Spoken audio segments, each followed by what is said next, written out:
श्री चतुर्भुज दास जी के पावन प्रसंग में हम लोग प्रवेश करते हैं। ये बात आप लोगों ने कुम्मन दास जी के चरित्र में सुनी है कि कुम्मन दास जी के 7 पुत्र थे। बहुत ध्यान से सुनिएगा।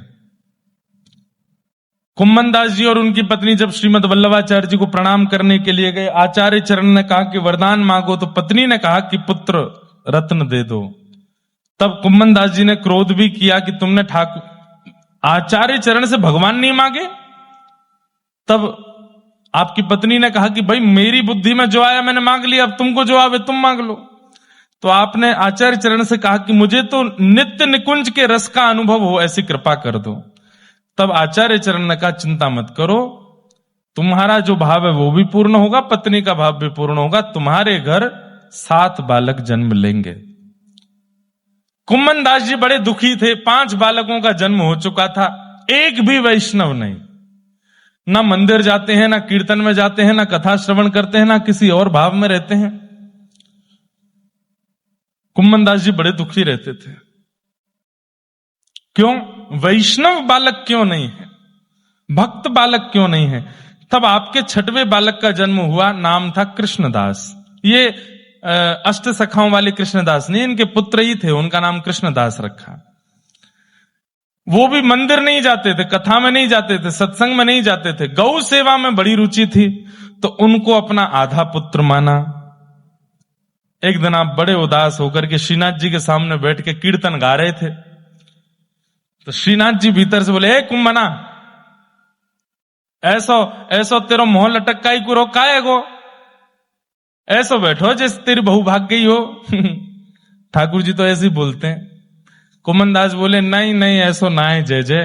बोले तो काहे गो, अरे प्रसन्न मुद्रा में रहकर मेरे सामने कीर्तन गा रहा है, लेकिन मोह ऐसा बना रखो है कि नेक देर में आंसू निकर आमेंगे का बात है, मुकू बता।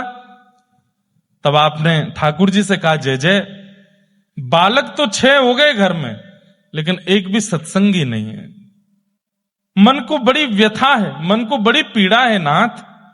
मैं व्रत होता जा रहा हूं, कल को मेरे प्राण निकल जाएंगे, मेरे बाद कौन आपको कीर्तन सुनाएगा यहां आके। अरे तू चिंता करे, चिंता मत करे, चल चोरी करके आमे। और ठाकुर जी कुम्मन दास जी को चोरी कराने ले गए, और ठाकुर जी ने कुम्मन दास जी को कह दिया कि अब तेरे घर एक बालक आवेगो और वो मेरो परम भक्त होगो। आप प्रतीक्षा किए और बस कुछ ही दिनों में श्री कुम्मन दास जी के यहां पर एक सुंदर बालक ने जन्म लिया, और जन्म लेते ही आप गाने लगे, आयो चतुर्भुज को दास। कथा सुनी थी कुम्मन दास जी के चरित्र में कि जब ठाकुर जी छीके से मटकी माखन चुरा रहे थे, तो धोती नीचे उतरने लगी, तो 2 भुजा से धोती पकड़ी, 2 भुजा से छीका, चतुर्भुज रूप में दर्शन किए। तो कुम्मन दास जी ने अपने उस 7वें पुत्र का नाम चतुर्भुज दास रखा। आयो चतुर्भुज दास, आयो चतुर्भुज दास, ऐसा करके आप कीर्तन करने लगे। चतुर्भुज दास जी का जन्म हुआ। जन्म लेते ही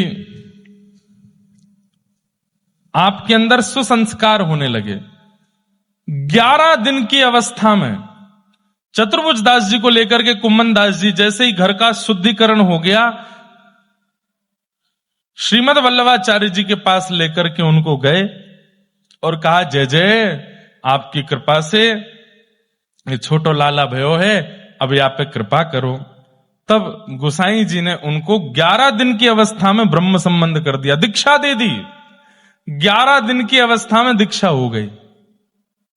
11 दिन का बालक क्या जाने। और जहां गोसाई जी इतना परख करके, इतना देख करके दीक्षा ग्रहण कराते थे,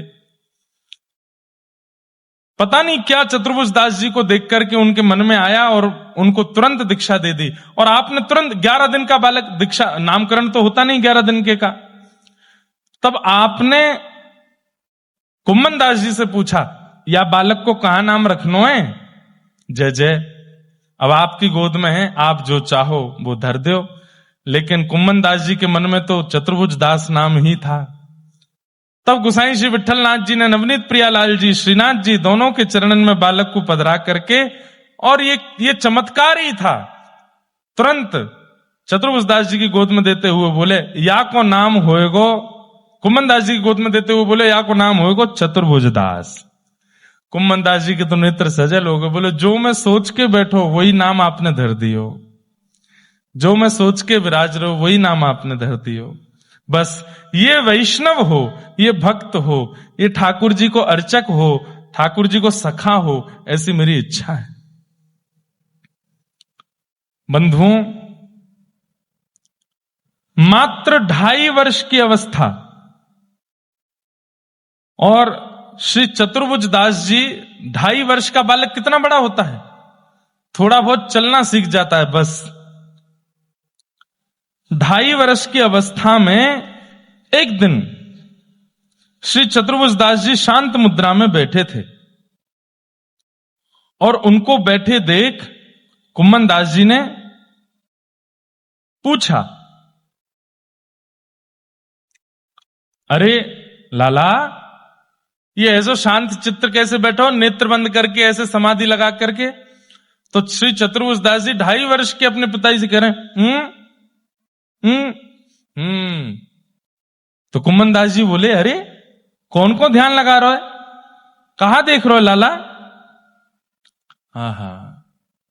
बंधुओं, कितने बड़े आश्चर्य की बात है, अष्ट सखाओं में चतुर्भुज दास जी जैसा कोई नहीं हुआ।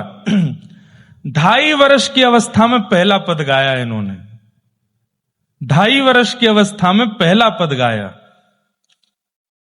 कुम्मन दास जी बोल रहे, लाला कौन को चिंतन कर रहे हो, कहां ध्यान लगा रहे हो, ये एकांत में बैठ के कहां चिंतन कर रहे हो।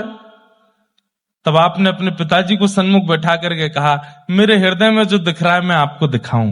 बोले दिखाओ। गऊ की रज सांवले अंग पर लगी हुई है। ठाकुर जी देख सखी व्रजते वन आवत, गोविंद गोधन संग, गायों के संग ठाकुर जी वन में जा रहे हैं, और गैयाओं की, लाखों गैयाओं की चरण रज उड़ उड़ करके ठाकुर जी के श्री अंग का स्पर्श कर रही है, और वो स्पर्श सांवले अंग पर इतना सुंदर लग रहा है, इतना सुशोभित हो रहा है।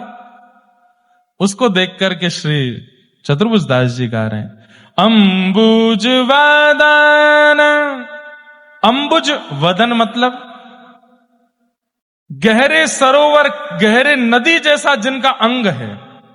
गहरी नदी, गहरा सरोवर नीला होता है इसलिए, और उस गहरे सरोवर, गहरे नदी में कई बार कमल प्रकट हो जाते हैं, तो उसकी उपमा ठाकुर जी को दी जा रही है। कैसे लग रहे हैं ठाकुर जी, अंबुज वदन नयन युग खंजन, आहा, नील सरोवर जैसा जिनका वदन है। कभी कभी नेत्र खोलते हैं तो ऐसा लगता है नील सरोवर में कमल प्रकट हो गया हो। 2.5 वर्ष का बालक बोल रहा है।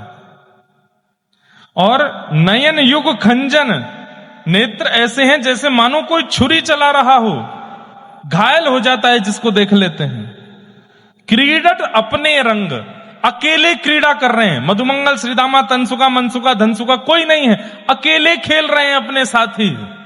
कभी एक गैया पे चढ़ जाते हैं, कभी दूसरी गैया पे कंधा रख लेते हैं। और ये चतुर्भुज दास जी को दिख रहा है, वो कुम्मन दास जी को बता रहे हैं। इस प्रकार 2.5 वर्ष की अवस्था में अपने पुत्र को इस स्थिति में देख करके श्री कुम्मन दास जी भावुक हो गए। बलिहार जा रहे हैं अपने पुत्र की। बंधुओं, अष्ट सखाओं में सबसे ज्यादा कृपा श्री कुम्मन दास जी के पुत्र चतुर्भुज दास जी पर है। क्यों? कोई 35 वर्ष की अवस्था में, कोई 30 वर्ष की अवस्था में, कोई 40 वर्ष की अवस्था में भगवत शरणागति को प्राप्त हुआ है। चतुर्भुज दास जी 11 दिन की अवस्था में शरणागति हो गई थी, और 2.5 वर्ष की अवस्था से तो पद गाने लगे ठाकुर जी के। आप ठाकुर जी का दर्शन करने के लिए जाते थे। सूरदास जी, कुम्मन दास जी, परमानंद दास, जिनका चरित्र अभी हम सुनने वाले हैं, बड़े बड़े जितने भी कृष्णदास आदि सब बैठे होते थे, और श्री कुम्मन दास जी अपने पुत्र को लेकर के आते। अच्छा, एक और बात, इन अष्ट सखाओं में सब अलग अलग परिवार के हैं, केवल कुंभनदास और चतुर्भुजदास ये पिता पुत्र हैं।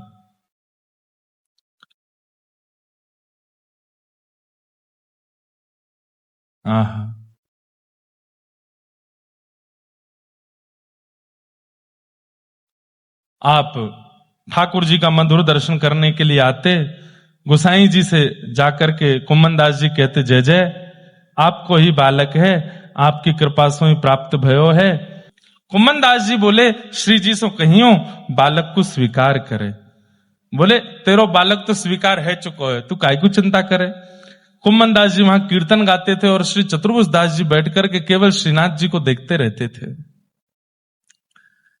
एक दिन कुंभनदास जी कीर्तन गा करके बाहर गए, पुनः लौट करके आए तो देखे चतुर्भुजदास जी वहां नहीं है। पूरे मंदिर में खोजा, गिरिराज पर्वत पे खोजा, परिक्रमा में ढूंढ आए, आने और जतिपुरा सब जगह ढूंढा, लेकिन चतुर्भुजदास जी नहीं मिले।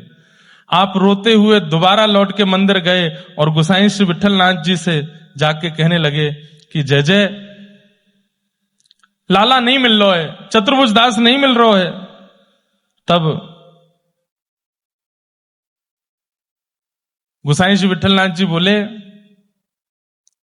वो तेरे लाला दिखाऊं कहां है? बोले दिखाओ। तभी आपने गिरिराज पर्वत के ऊपर से एक सुंदर वन की झरोखों में दिखाया, तो वहां श्रीनाथ जी चतुर्भुजदास जी के साथ खेल रहे थे और कुंभनदास जी अपने पुत्र को ठाकुर जी के साथ खेलता हुआ देख रहे थे। कुंभनदास जी की जो स्थिति हुई है, रो रो करके बेहाल हो गए। बोले, जय जय ने स्वीकार कर लियो मेरो लाला स्वीकार कर लियो जय जय ने। और महाराज ऐसी झांकी देख करके श्री कुंभनदास जी आनंदित हो गए। नित्य आप चतुर्भुजदास जी को लेके चले जाते थे और वहां ठाकुर जी के मंदिर में भीतर जाते, बाहर नहीं आते, अंदर से अंदर गायब हो जाते। ठाकुर जी उनको लेकर के खेलने चले जाते। ऐसा प्रेम, ऐसा मोद बाल्यावस्था में ही श्री चतुर्भुजदास जी के साथ बढ़ने लगा। एक बार जन्माष्टमी का दिन था और श्री जन्माष्टमी के दिन सूरदास आदि सब बैठे थे और तभी चतुर्भुजदास जी वहां आए और सबसे पहला पद सबकी आज्ञा से चतुर्भुजदास जी ने गाया। नयन भर देखूं नंद कुमार, नयन भर देखूं नंद। इस प्रकार आपने पद गाया और आप पद गा रहे थे और सब मंत्रमुग्ध होकर के केवल सुन रहे थे। अरे कितने बड़े सौभाग्य की बात है कि श्री चतुर्भुजदास जी गा रहे हैं और जिस प्रकार पीछे सहायक गायक गाते हैं, ऐसे चतुर्भुजदास जी के सहायक गायक कौन है पता है? नंददास भी गाते हैं, कृष्णदास भी गाते हैं, पर सहायक गायकों में इन्होंने कभी नहीं गाया। लेकिन चतुर्भुजदास जब गाते हैं तब सहायक गायकों में श्री सूरदास जी इनके साथ गाते हैं। सबसे बड़े सूरदास चतुर्भुजदास जी को ऐसे देखते हैं, छोटे से चतुर्भुजदास और सबसे ज्येष्ठ श्री सूरदास। वैसे तो अष्ट सखाओं में उम्र में सबसे बड़े श्री कुंभनदास जी हैं, उनके बाद चतुर्भुजदास, उनके बाद सूरदास हैं, पर फिर भी सूरदास जी की ख्याति बहुत ज्यादा है। 1.25 लाख पद लिखे हैं, उनकी पदवी थी, लेकिन वे भी चतुर्भुजदास जी के सुंदर भाव पर मोहित रहते थे।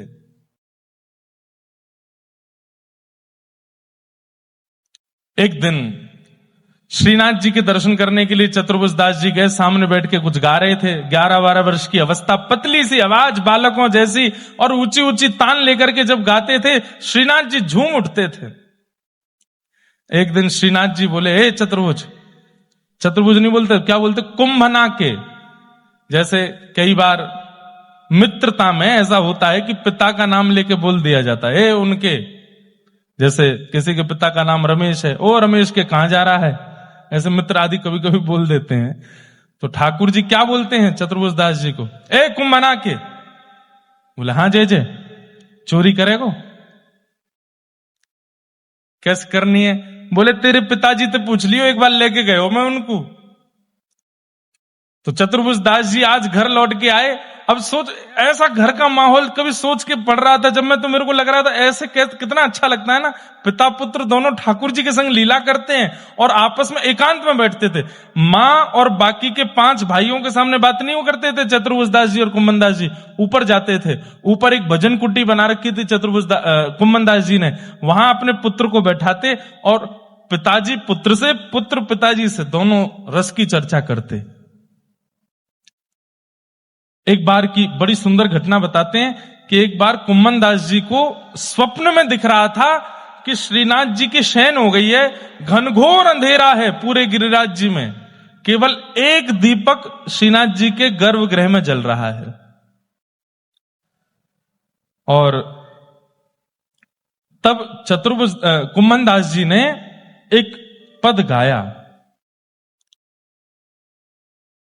वे देखो बरत झरोखन दीपक हरि पौढ़े ऊंची चित्र सारी।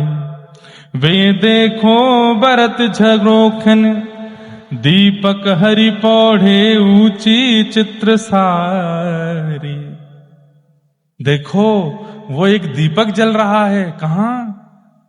जहां हरि पौड़े हैं, जंगले में से दीपक की लौ के प्रकाश दिख रहा है।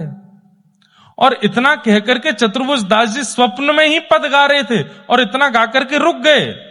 इतने में ही अपनी मां के उस तरफ सो रहे थे श्री चतुर्भुज दास जी, और आगे की पंक्ति चतुर्भुज दास जी गाने लगे। कैसा संयोग! पिता ने एक पंक्ति गाई और गा करके इसके अलावा कुछ दिखा नहीं कुम्भन दास जी को, केवल इतना दिखा कि खिड़की में से लौ दिखाई दे रही है, दीपक जल रहा है ठाकुर जी के अंतर गर्भगृह में। चतुर्भुज दास जी क्या गाते हैं? सुंदर वदन निहारन कारण, सुंदर वदन निहारन राखे हैं बहु जतन करी प्यारी, राखे बहु जतन कर प्यारी। समझ में आई बात? पिताजी, आपको जो दीपक से, आपको जो झरोके से दीपक दिख रहा है श्रीनाथ जी के सुंदर गर्भगृह में, वो दीपक बहुत जतन करके श्री प्यारी जी ने प्रज्वलित किया है, किशोरी जी ने। क्यों? बोले इतनी श्याम घटा हो रही है बाहर, इतनी काली निशा है, आज की अमावस्या की रात्रि है, श्याम सुंदर दिख नहीं रहे हैं, तो श्याम सुंदर के श्री अंग को देखने के लिए किशोरी जी ने वो दीप प्रज्वलित किया है। कुम्भन दास जी उठ करके रोने लगे और अपने पुत्र को हृदय से लगा लिया। बोले कि मेरी अवस्था 90 के आसपास हो गई, अनुभव मुझे नहीं होते हैं जो अनुभव मेरे पुत्र को होते हैं। आहा। सुंदर वदन निहारन कारण, सुंदर वदन निहारन राखे हैं बहु जतन कर प्यारी, राखे हैं बहु जतन कर प्यारी। कुम्भन दास जी समझ गए कि जो अनुभव मुझे होता है वो इनको भी होता है। तब कुम्भन दास जी ने कही, लाला पद पूरा करो। तब आपने अपने पिताजी की छाप से पद को पूरा किया। कुम्भन दास प्रभु सौभग सीमा, कुम्भन दास प्रभु सौभग सीमा, जोरी भली बनीक सारी, जोरी भली बनीक सारी, जोरी भली बनीक सारी, जोरी भरी। कुम्भन दास जी बोले, लाला मध्य भी हो गया पद का, अंत भी हो गया, प्रारंभ का स्थाई तो बना नहीं। तो चतुर्भुज दास जी ने तुरंत स्थाई भी गा दिया। क्या? नवनागरी मनोहर राधे, नवनागरी मनोहर राधे, नवल लाल गोवर्धन धारी, हृदय से बंधुओं, अंतरंग रस की लीला है। ठाकुर जी कैसे पौड़े हैं। कुम्मन दास जी को केवल दिए की झलक दिख रही है जंगले में से, लेकिन भीतर कैसे पौड़े हैं छोटे से चतुर्भुज दास जी बता रहे हैं। बोले ठाकुर जी ने अपनी भुजा ऐसे कर रखी है, उस भुजा पर श्री किशोरी जी पौड़ी हैं और एक दूसरे को अंक में भर के दोनों प्रिया प्रियतम पौड़े हैं। सोचिए, श्री कुम्मन दास जी जिनके साथ ठाकुर जी इतनी लीला करते हैं, वह भी नहीं देख पा रहे हैं कि गर्भगृह में क्या लीला चल रही है। छोटे से चतुर्भुज दास जी बता रहे हैं। एक दिन चतुर्भुज दास जी ठाकुर जी का दर्शन कर रहे थे, सो इतने में ही ठाकुर जी ले कुंभना के बोला, हाँ चोरी करवे चलेगो मेरे संग। जय जय कैसे कैसे अपने पिता से पूछियो कैसे। कुम्मन दास जी दौड़े दौड़े आए, पिताजी को लेके भजन कुट्टी ऊपर छत पे गए। पिताजी बोले कहा बात लाला, क्या अनुभव बताओ। बोले अनुभव नहीं पिताजी, आज सरकार जय जय श्रीनाथ जी मुझसे बोल रहे हैं चोरी करवे चलेगो। तो मैंने पूछी कैसे, तो बोले अपने पिताजी तो पूछ के आ। कुम्मन दास जी के नेत्र सजल हो गए। बोले अरे चतुर्भुज दास, आज तो को बताऊं तेरो नाम भी तो वही चोरी लीलाती रखो मैंने। और कैसे चोरी वो लीला हुई, एक सखी के यहां गए, माखन चुरा के आए, चतुर्भुज रूप में ठाकुर जी देखे, सब कथा चतुर्भुज दास जी को सुनाई। लाला जरूर जाइयो संग में, और जय जय को खूब रंग भड़इयो, खूब आनंद करइयो। और श्री चतुर्भुज दास जी ठाकुर जी के साथ चोरी करने के लिए गए हैं। आहा, कैसी चोरी करने के लिए गए हैं।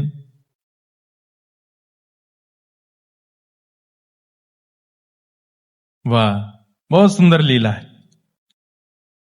ठाकुर जी ने कही जो तेरे पिता के संग गलती भई वो आज नहीं करूंगा मैं। बोले कैसे। बोले तेरे पिता के समय पे एक गोपी आती और आयकर के मुंह को माखन को प्रलोभन दे के जाती। वहां के घर जाए के हमने मक्खन चुरायो, पर जैसे ही तेरो कुंभन पिता ने झूमो सोई मटकी गिर गई। गोपी ने आए के वहां को पकड़ के खूब पिटाई कर दी बाकी। बोले अब की बार एक गोपी आवे और वो दूध को प्रलोभन दे मुए। बोले कैसे। बोले मेरे यहां अधोटो दूध है। अधोटो दूध किसको कहते हैं, जिसको ओटाते ओटाते ओटाते ओटाते दूध लाल पड़ जाए, वो अधोटा दूध होता है। और उसकी रबड़ी खीर इतनी स्वादिष्ट बनती है, ठाकुर जी को बहुत भाती है। और बोले अधोटे दूध की खीर बनावे, रोज पीछे से दिखा के चली जाए। मुकू वाके घर को दूध पीनो। चतुर्भुज दास तू चल मेरे संग। बोले जय जय कैसे करेंगे, कहा करेंगे। बोले तू बस चल, और अब के वो गलती ना करेंगे जो तेरे पिता के संग करी। बोले कहा करेंगे अब के सावधानी सुरक्षा लेके चलेंगे। बोले कैसी सुरक्षा। ठाकुर जी बोले वाके घर में जामेंगे, और घर में जाए करके खूब बढ़िया पहले तो मटकी दूध के वाते दूध निकाल के पीमेंगे। और जैसे ही पता चलेगी कि आवाज है गई है, गोपी दौड़ करके आ रही है, तो सबरो दूध तू अपने मुंह में भर लियो, मैं हूं अपने मुंह में भर लूंगा। गोपी जैसी हमारे पास आवेगी वहां के मुंह पे पिचकारी मार के भाग जाएंगे। चतुर्भुज दास जी बोले जय जय आपकी लीला, आप कैसे करेंगे आप ही जानो। आहा,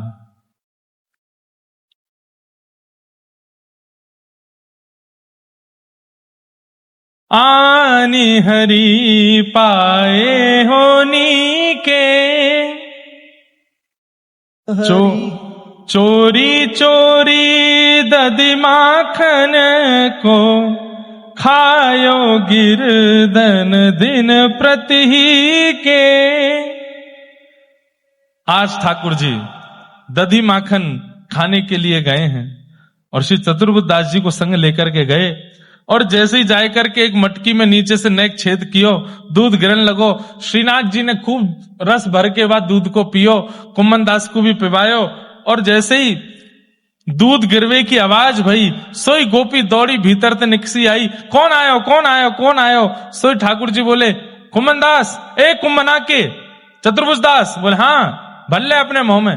ठाकुर जी ने अपने मुंह में भर लियो, चतुर्भुज दास जी ने अपने मुंह में भर लियो। और तब कहा करें, आहा, रोक्यो भवन द्वार ब्रज सुंदरी, ये थाड़े पे पी के अब कैसे जेयत घर अपने, भाजन फोरी दूध दही घी के। कुंभन दास प्रभु भले परे फद, कुंभन दास प्रभु भले परे फद, जान न देहूं भावत जी के। भारी गलडूस छीट देने ननी, गिरधर धाये चले दे की के। आहा, भारी गंडूस छींट दे नैनन, गिरधर धाये चले दे की के।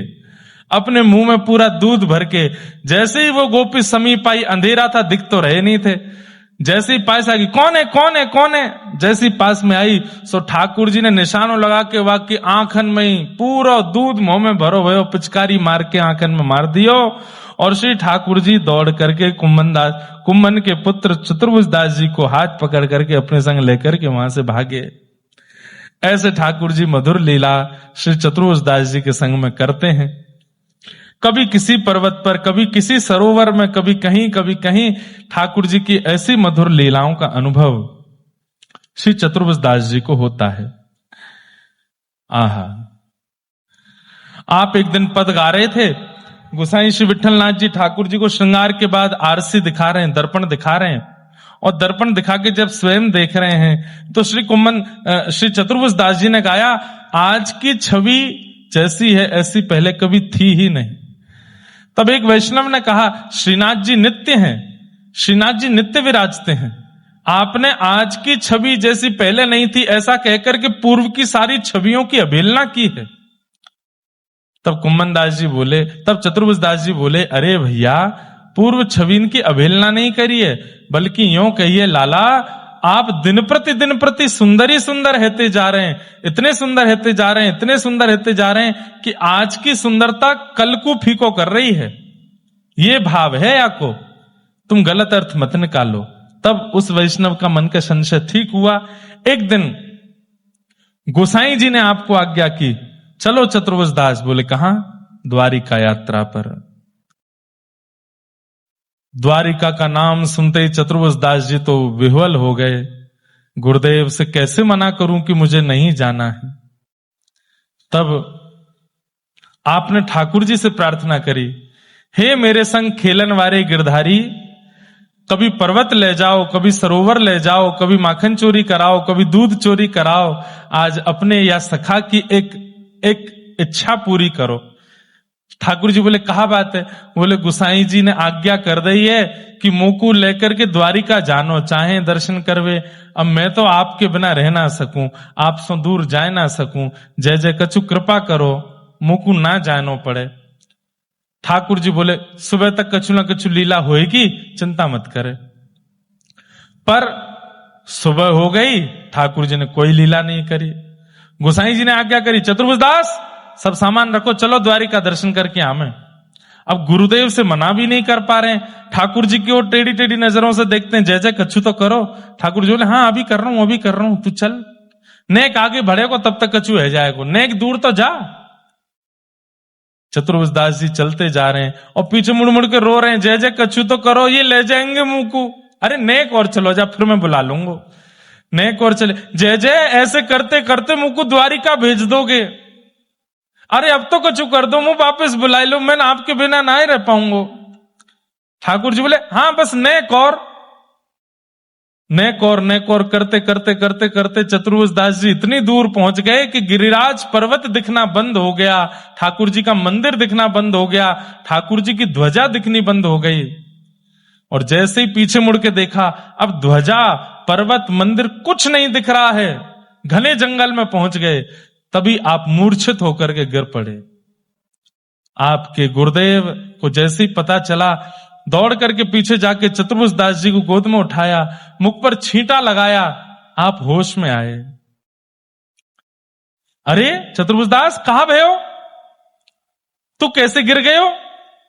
आप रोने लगे और आचार्य चरण से बोले, जय जय मुझको क्षमा कर दो, मैं द्वारिका नहीं जा पाऊंगा। बोले क्यों? मेरे प्राण इनमें बसे हैं, इन्हें छोड़ मैं कहीं और नहीं जा सकूं जय जय। आहा, तभी आप दौड़ करके गए और दौड़ करके जाकर के बाकी छवि श्री गिरधर लाल जी की सामने थाड़ी है और सन्मुख बैठ करके आपने पद गाया, गोवर्धन वासी सांवरे, गोवर्धन वासी सांवरे। बहुत बड़ा पद है बंधुओं। श्री गिरिराज धरण की जय, गोवर्धन नाथ की जय, श्याम सुंदर श्री यमुने महारानी की, श्री राधा गिरधर लाल की जय जय। श्री राधे। चतुर्भुजदास जी ने इस पद को गाया और जैसे नेत्र खोले हैं तो ठाकुर जी सन्मुख खड़े होकर के बोले, मैं वचन देता हूं और इस पद को आशीर्वाद देता हूं, जो कोई भी इस पद को प्रतिदिन गाएगा एक दिन मेरा साक्षात अनुभव उसको निश्चित होगा, ऐसा मेरा आशीर्वाद है इस पद को। जो नित्य गाएगा उसको मेरा अनुभव होगा। इसी पद के गायन के बाद 1 वर्ष भी नहीं हुआ था, प्यारे गिरधर लाल जी प्राप्त हो गए। श्री गिरधर लाल जी हमारे जीवन में आ गए। हम क्यों ना कहें कि इस पद में सामर्थ्य नहीं है। एक कल रात में मुझे किसी ने वीडियो कॉल कराया, एक बहन, उसने 12 वर्ष का संकल्प लिया है कि वो रोज इस पद को गाएगी और 12 वर्ष बाद उसकी एक ही इच्छा है कि बस ठाकुर जी सन्मुख आ जाएं और बस प्रत्यक्ष दर्शन हो जाए। क्योंकि महाभारत कहती है 12 वर्ष यदि किसी नियम का पालन कर दिया जाए तो उस नियम से जो चाहोगे वो मिल जाएगा। तो 12 वर्ष नित्य 365 दिन साल के हर 12 वर्ष तक ये पद गाने का संकल्प उन्होंने लिया। ऐसा ये भावप्रद पद श्री चतुर्भुजदास जी ने गाया, उन्हें हम प्रणाम करते हैं। शेष लीला हम लोग कल के सत्र में सुनेंगे।